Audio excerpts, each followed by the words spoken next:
Big TV భక్తి సమాచారం WhatsApp ఛానల్లో జాయిన్ అవ్వండి. అన్ని విశేషాలు ఎప్పటికప్పుడు తెలుసుకోండి. ఇవాళ విద్యార్థి లోకం సీఏ అని కాదు, ఎంబీఏ అని కాదు, ఇంజనీరింగ్ అని కాదు, ఏ రంగంలోనైనా ఎలా ఉంది అంటే రిజల్ట్ రాగానే ఏమవుతుందో తెలియదు. మర్నాడు ఇంటర్మీడియట్ రిజల్ట్స్ వచ్చినా కంగారే, ప్రభుత్వానికి తల్లిదండ్రులకు కూడా. ఏ ఫలితాలు వచ్చినా కంగారే. అనుకున్న ర్యాంకు రాకపోయినా, అనుకున్న మార్కులు రాకపోయినా, అనుకున్న ఉద్యోగం రాకపోయినా, లేదా ప్రేమలో అనుకున్న అమ్మాయి ప్రేమించకపోయినా, అనుకున్న అబ్బాయి ప్రేమించకపోయినా వెంటనే చచ్చిపోవడం ఇంకో మార్గం లేదు ఇంకా. కానీ ఒక్క మాట గుర్తుపెట్టుకోండి, నేను ఎక్కడో అవధానంలో అడిగితే చెప్పాను, ఒక చేప దొరకకుండిన ఇక బ్రతుకే వ్యర్థమనునే ఏ జాలరియున్. ఒక చేప దొరకకుండిన ఇక బ్రతుకే వ్యర్థమనునే ఏ జాలరియున్. ఒక పరీక్ష దప్పిన సుఖవిత్వము జీవితము శూన్యం బగునే. జాలరి చేపలు పడతాడండి, చెరువుకి కానీ నదికి కానీ సముద్రానికి కానీ వెళ్ళి చూడండి, వల విసురుతాడు. అనుకున్నట్టు చేపలు పడతాయా? కొన్ని పడతాయి, కొన్ని పడవు. ఓసారి పెద్ద చేప పడుతుంది, ఇంకా మళ్ళీ 4 రోజులు వెళ్ళక్కర్లేదు అన్నట్టుగా. ఓసారి ఎంత చేసినా ఏవో మాకు గోదావరి జిల్లాలో అంటూ ఉంటే పెత్తపరికలు ఏవో అంటారు, ఏవో పేర్లు ఉన్నాయి, పెత్తపరి ఇంత ఉంటాయి, అవి పడతాయి. వీడి బతుకు పాడైపోయి ఏమీ రాదు వాటికి. అదే పులస అంటారు. మీకు ఇవన్నీ ఎలాగో తెలుసు అనుకోండి, పత్రికల్లో చదివాను. పులస అంటారు. పులస వస్తే అయిపోయినట్టే, మొత్తం ఆదాని అయిపోతాడు, ఒకసారి అంబానీ అయిపోతాడు. మరి ఆయనేం ఊహించరండి, వేస్తాడు. వలలో చేప పడకపోయినంత మాత్రాన, అనుకున్న చేప పడకపోయినంత మాత్రాన జాలరెవరు ఆత్మహత్య చేసుకోవట్లేదే. ఆయన ఇంగ్లీష్ మీడియంలో చదవలేదే, ఆయన సీఏ కోచింగ్కి వెళ్ళలేదే, ఆయన ఇంజనీరింగ్ కోచింగ్ వెళ్ళలేదే. బట్ జీవితం అనే పరీక్షలో నెగ్గిన జాలర కంటే మనం ఏ రకంగా గొప్పవాళ్ళమండి ఆత్మహత్య చేసుకుంటున్నామంటే. అనుకున్నది రాకపోతే చెప్పేసుకుంటావా నువ్వే. హత్య చేయడం కంటే చాలా తేలికైన పని ఆత్మహత్య చేసుకోవడం. హత్య చేయాలంటే తనకు చాలా ధైర్యం కావాలి. ఒక కత్తి ఉండాలి ముందు, అన్నిటికంటే బాగా నూరాలి, దాన్ని పట్టుకోవాలి, దానికి ఒక పెద్ద రెక్కి వెయ్యాలి, పెద్ద ఇవన్నీ మీకు ఎలా తెలుసు అనకండి, పత్రికల్లో చదివా. ఈయన ఎక్కడో చేసే ఉంటారని రాసేయకండి పత్రికల్లో, ఎంత అనుభవంతో చెప్పారో. ఏం లేదు, పత్రికల్లో అన్నీ వస్తున్నాయి. 7 రూపాయలు పెట్టి పేపర్ కొంటే మొత్తం సప్తద్వీపాలు చూపిస్తున్నారు. మన అదృష్టం అన్నీ వస్తాయి. ఈ హత్యకి ఎలా ప్లానింగ్ జరిగిందంటే నేను ఇస్తాడు కింద, అది చదివితే తెలుస్తుంది. కత్తి ఉండాలి, దాన్ని నూరాలి, పక్కన తోడు ఉండాలి, ఆ ఇంటికి వెళ్ళి రెక్కి వేయాలి, మోటార్ సైకిల్ వేసుకుని 6 సార్లు తిరగాలి, వాడు ఎప్పుడు బయటకు వస్తాడో ఎప్పుడు లోపలికి వెళ్తాడో చూడాలి, ఎంత గొడవ చేయాలండి. ఆత్మహత్యకి హడావుడు ఏమీ లేదు. సీలింగ్ ఫ్యాను, 3 కుర్చీలు, మంచం ఉంటే చాలు. నాకు ఈ మధ్య తెలిసింది, గుంటూరు నుంచి 3 కుర్చీలు ఉండాలి, 1 కుర్చీ సరిపోతుంది.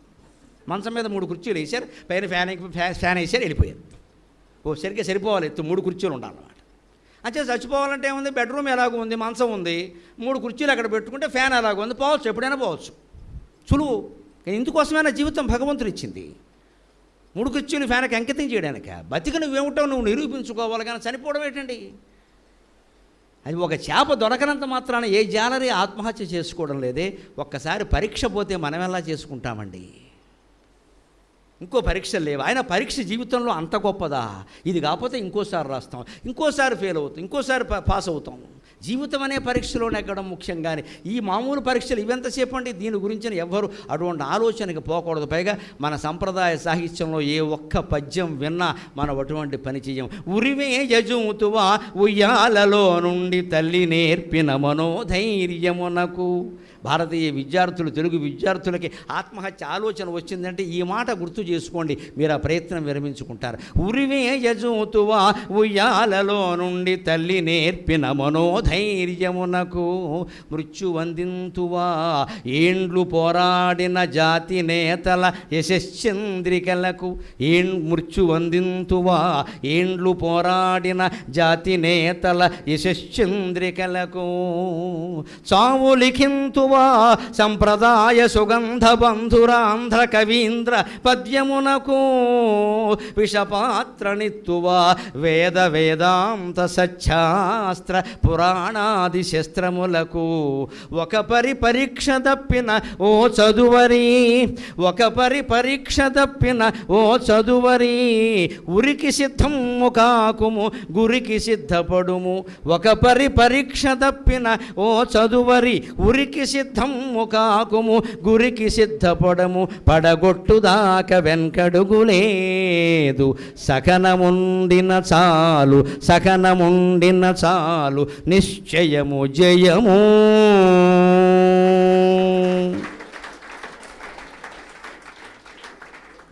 ఈ దేశంలో ఉయ్యాల నుంచే తల్లి పిల్లలకి మనోధైర్యాన్ని నేర్పుతోంది. ఉయ్యాల్లో పాడే జోలపాటలో కూడా జో అచ్యుతానంద జో జో ముకుంద లాలి పరమానంద రామ గోవింద. నువ్వు రాముడివి, నువ్వు కృష్ణుడివి, నువ్వు గోవిందుడివి, నువ్వు ఆనంద స్వరూపానివి అని చెబుతోంది నిన్న మొన్నటి వరకు తల్లి. ఇవాళ ఆ దౌర్భాగ్యం పట్టిందా, ఆ పాటలు పాడేవాళ్ళు లేరు. దానికి ఒక క్యాసెట్ పెడతారు అవసరమైతే అక్కడ. వెంటనే శిశువుకి నేను రాముంట, నేను కృష్ణుడు ఈ మాటలు పడిపోయే మనసులో తాను ఎలా బతకాలో అర్థమైపోయింది. అంతేకాదు స్వాతంత్రం వచ్చి 75 ఏళ్ళు అవుతున్న సందర్భంగా, అమృతోత్సవాలు జరుపుతున్న సందర్భంగా మనం నేర్చుకోవాలి. ఎంతమంది మహానాయకులు 20 ఏళ్ల వయస్సులో చచ్చిపోయారండి దేశం కోసం. భగత్ సింగ్, సుఖదేవ్, రాజగురు 21 ఏళ్ల వయస్సమ్మ, 21 ఏళ్ల వయస్సు ముగ్గురిది.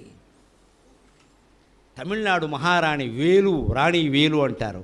బ్రిటిష్ వాళ్ళని ఎదిరించి చివరికి వాళ్ళ చేతిలో ద్రోహుల కారణంగా పట్టుబడితే వాళ్ళకి దొరకద్దు అని కాల్చుకుని చచ్చిపోయిందమ్మా.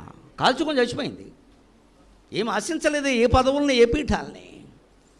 సైమన్ కమిషన్ వాళ్ళు ఎదురొస్తే మన ఆంధ్ర గడ్డలో ప్రకాశం జిల్లాలో పుట్టినటువంటి ప్రకాశం పంతులు చండతరొజ్జమమ్ము దిగజర్చగ సైమను నాయకత్వమందుండిన సంగమం పగ మహోద్యమకారులు ఎదిర్చిరి అందునొక్కండు అతడు ఆంధ్రకేశరి ప్రకాశము పంతులు గర్జ చేసి రారండుర కాల్చుకొండని ఉరమ్మును చూపే అదెంత ధైర్యమో. ఉద్యమం వచ్చి సైమన్ కమిషన్ వస్తున్న సైమన్ కమిషన్ గో బ్యాక్ అని నినాదం ఇచ్చాడు ఆంధ్రకేసరి ప్రకాశం పంతులు. మన ప్రకాశం జిల్లా ఒంగోలు దగ్గర వినోదరాయుడు పాలనలో పుట్టిన మహానుభావుడు. కటిక దరిద్రంలో పుట్టాడు. అపూర్వమైన ఐశ్వర్యాన్ని అనుభవించాడు. న్యాయమూర్తి గారికి బాగా తెలుస్తుంది. ఆ రోజుల్లో ఆయనకి ₹1,00,000 ఇచ్చేవారు ఫీజు. 100 ఏళ్ల క్రితం ఆయన కేసు వాదిస్తే ₹1,00,000 ఇచ్చేవారు. అటువంటి న్యాయమూర్తి ఉద్యోగాన్ని, ఆదాయాన్ని ఒక క్షణంలో వదిలేశాడు గాంధీ గారి పిలుపొందుకునమ్మా. ఈ గడ్డలో పుట్టిన మహానుభావుడు ₹1,00,000 జీతాన్ని వదిలేశాడు, ఆదాయాన్ని. పైగా పేదరికంలో పుట్టాడు. వాళ్ళ అమ్మగారు పూటకూళ్ళమ్మ, బ్రాహ్మణ వితంతు, తండ్రి లేడు. పూటకూళ్ళు అంటే హోటల్ లాంటిది అనమాట. చిన్న డబ్బు అన్నం వండి పెట్టి విద్యార్థులకు భోజనాలు పెట్టి బతికింది ఆవిడ. 8 మందో సంతానం, అందులో 4వ వాడో 5వ వాడో ప్రకాశం. అంత పేదరికంలో పుట్టి అంత ఐశ్వర్యం అనుభవించి అప్పుడు తల్లిని, పిల్లల్ని, భార్యాపిల్లలందరినీ సుఖపెట్టడం మానేసి స్వరాజ్య ఉద్యమంలో చేరి స్వరాజ్య పత్రిక కోసం మొత్తం ఆస్తి ధారపోసేశాడు. ఆశ్చర్యకరం, 53లో ఆయన ఆంధ్ర రాష్ట్రానికి ముఖ్యమంత్రి అయినప్పుడు ప్రకాశం పంతులు మీరు గమనించండి, ఎప్పుడు శాలువ ఇలా ఉంటుంది, ఎప్పుడు శాలువ. ఎందుకో తెలుసా? ఆయనకి షోకు కాదు, వైభవం కాదు. ఓసారి ఒక చాలా ముఖ్యమైన మనిషి, ఏమిటండి ఎప్పుడు శాలువ వేస్తారు మీరు, పండితుల కదా, పండితుల పాండిత్యమా, చూడరా అని ఆ శాలువ తీశాడు. చొక్కాకి 4 చిరుగులు ఉన్నాయమ్మా. ముఖ్యమంత్రి చొక్కాకి చిరుగులు ఉంటే బాగుండదని శాలువ అడ్డం పెట్టుకున్న మహనీయుడు ప్రకాశం పంతులు. నేను రాష్ట్రానికి ముఖ్యమంత్రిని రా, నా చొక్కాకి చిరుగులు, నాకు అంతకంటే లేదు, మరి ఏం చేయమంటావు, అవినీతి చేసి దోచుకోవడం నాకు తెలియదు, అందుకని నేను ఇలాగే ఉంటాను, నాకు ఉన్నవే 2 చొక్కాలు. కానీ ఏదైనా పొరుగు రాష్ట్రం పెడితే ఆంధ్ర ముఖ్యమంత్రి చొక్కాకి చినుగులు ఉన్నాయంటే జాతికి అవమానం కదా, అందుకని నేను శాలువా వేస్తున్నా. అది ఆనాటి రాజకీయం. మళ్ళీ వస్తే ఎంత బాగుండు, ఆ రోజులు మళ్ళీ వస్తే ఎంత బాగుండు. రావాలంటే మా వల్ల కాదమ్మా, మేము పోవడానికి సిద్ధంగా ఉన్నాం, మీ వల్ల అవుతుంది. మీ మీద నమ్మకంతో నేను ఇక్కడికి వచ్చా. దయచేసి ప్రకాశం పంతుల్లా బతికే ప్రయత్నం చేయండి. ప్రకాశించండి, అస్తమించే ఆలోచన చేయకండి. యువతరం మీద ఆధారపడింది. ఇవాళ నా దేశం గర్వించవలసిన విషయం ఏమిటో తెలుసా? దేశంలో 40% మంది మీరే. మీకు నమస్కారం చిన్నవాళ్ళైనా, మీకు దీర్ఘాయుష్మాన్ భవ. దేశాన్ని కాపాడవలసింది మీరు. మీ నుంచి రాజకీయ నాయకులు రావాలి, మీ నుంచి అధికారులు రావాలి. అందుకు నా మాటలు ఉపయోగపడగలిగితే సరస్వతీదేవికి సాక్షాత్కారం అయినట్టే. ఆ ప్రేరణ కోసం నేను ఇక్కడికి వచ్చానమ్మా. ఏదో డబ్బులు సంపాదించుకుందామని కాదు, ఇక్కడ నాకు అవసరం లేదు డబ్బుతో. ఈవేళ ప్రేరణ కలగాలి మనుషులు. విద్యార్థులు అంటే ఉరీసుకోవడం కాదు, ఆత్మహత్యలు చేసుకోవడం కాదు ఇక్కడ. అటువంటి జాతి నేతల యశశ్చంద్రికలకి మసిపూస్తున్నాం కదా. మాండలే జైల్లో పెట్టి, అండమాన్ జైల్లో పెట్టి చిత్రహింసల పాలు చేసిన బయటకు వచ్చి మళ్ళీ బతికారే గాడిచేల హరిశలోత్తమరావు గారు. అటువంటి శిక్షలు అనుభవించారు వాళ్ళు దేశం కోసం. మనం చదువు కోసం, తల్లిదండ్రుల కోసం మనం కాస్త దుఃఖాన్ని అనుభవించలేకపోతున్నాం. మనం ఏ స్థితిలో ఉన్నామో ఆలోచించండి. ఇంకొక మాట చెప్పి నేను సెలవు తీసుకుంటాను. చిట్ట చివరిగా చాలా గుర్తుపెట్టుకోవలసిన మాట, మీరు జీవితంలో బాగుండాలి అంటే పుస్తకాల్లో చదువులు చూసి ఓపెన్ బుక్ ఎడ్యుకేషన్ ద్వారా జవాబులు రాయడం కాదు. ఇంకా మారిపోతుంది పద్ధతి. ఇంకా చదవక్కర్లేదండి, ఓపెన్ బుక్ అండి. మా చిన్నతనంలో కూడా ఓపెన్ బుక్కే, పక్కవాడు ఓపెన్ చేసేవాడు, మేము చూసేవాళ్ళం అంతే. మా నాన్నగారు అనేవారు సరదాగా, ఒరే వెళ్ళేటప్పుడు దేవుడు దండం పెట్టుకుంటుంటే ఒకసారి పరీక్షలో నేను ఏం దండం పెట్టుకుంటున్నావురా అని అడిగారు. నేను చదువుకున్న ప్రశ్నలు రావాలని పెట్టుకుంటున్నాను అన్నాను. ఆయన సరదాగా, ఆయనకి చమత్కారం అవ్వవాడు, లేకపోతే నాకెక్కడ వస్తుంది. అలా కాదురా అబ్బాయి, పక్కన బాగా చదివేవాడు పడాలని పెట్టుకోని చెప్పేవాడు.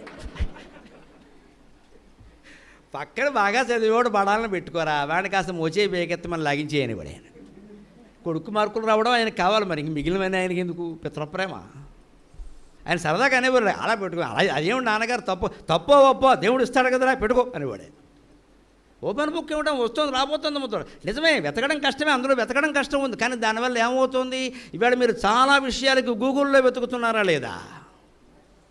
ఏం కావాలన్నా గూగుల్లో స్వాతంత్రోద్యమం 70 ఏళ్ళు, ఇండియన్ ఇండిపెండెన్స్ మూవ్మెంట్ అని మీరు నొక్కితే మొత్తం గూగుల్ వాడు చెప్పేస్తాడు. మీరు చెప్పేది ఏముంది అక్కడ?